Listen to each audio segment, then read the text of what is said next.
HIT third case మన నాన్నగారి movie నేను పెట్టిండే 295 రూపీస్కి నేను స్పెండ్ చేసిన 2.5 అవర్ టైంకి సో నాకైతే వర్త్ అని అనిపించింది అనమాట. సో అంటే నాని గారి పర్ఫార్మెన్స్ అయితే మూవీలో అర్జున్ సర్కార్గా నెక్స్ట్ లెవెల్ అనమాట. మనకు నాని గారి రోల్ ఎలా ఉండబోతుందో ట్రైలర్లోనే మనకు హింట్ ఇచ్చినాడు.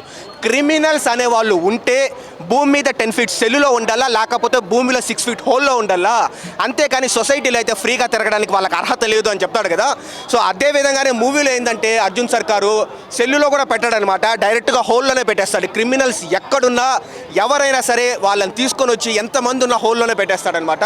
సో ఆ లెవెల్లో ఒక మాస్ ర్యాంపేజ్ అంటారు కదా, అలా ఉంటుంది. ఇటు అర్జున్ని చూస్తాము, సర్కార్ని చూస్తాము. ప్రజల్లో ఉన్నప్పుడు అర్జున్, మృగాల మధ్య ఉన్నప్పుడు సర్కార్ అనమాట. సో రెండు చూపించిన Nani performance electrifying performance bro, seriously. అంటే ఒక ఇంటెన్స్ యాక్షన్ అనమాట స్టార్టింగ్ నుంచి లాస్ట్ వరకు. శేష్ వచ్చాడు అండ్ ఆల్సో అభిలాష్ కట్రేషన్ అతను వచ్చాడు అండ్ ఇప్పుడు హిట్ ఫోక్స్ నుంచి కార్తీ వచ్చాడు. క్యామియో రోల్స్ ఉన్నాయి. ఆబ్వియస్లీ సినిమా బాగానే ఉంది, కాకపోతే ఎక్కడో కొంచెం ఆ పాయింట్ ఎక్కడో మిస్ అయింది అన్న ఫీలింగ్ అయితే వచ్చింది నాకైతే. యాక్చువల్లీ నానిని మనం చాలా లవర్ బాయ్గా వేరేలా చూసాం కదా, ఇలా చూస్తుంటే తీసుకోలేకపోయాను నేనైతే.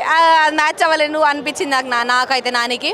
కాకపోతే దసరాలో నాని చూసాం మనం మాస్గా, కాకపోతే మరి ఇంత హెవీ వైలెంట్గా ఇలా అయితే I didn't like Nani like that అంత. హిట్ 2తో పోల్చుకుంటే హిట్ 3 చాలా బాగుంది. మనకి హిట్ 2లో అంత లేదు.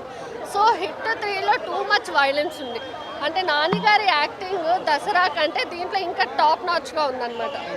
అంటే ఇది మొత్తం సైకో కిల్లర్ స్టోరీ, బట్ కాకపోతే ఎవరైనా చూస్తే సైకో నాని అనుకున్న లాగా తీశారు. డైలాగ్ ఇంకా అడల్ట్ డైలాగ్స్ కొన్ని ఉన్నాయి, బట్ అవి మరీ బీప్ పెడితే కూడా మనం ఎవరు చూడం కాబట్టి సో అది కొంచెం ఎంటర్టైన్మెంట్ లాగా ఉంది. ఇది సీరియల్ కిల్లర్ రిలేటెడ్ ఉంది, బట్ అది కంప్లీట్లీ టెర్రరిజం.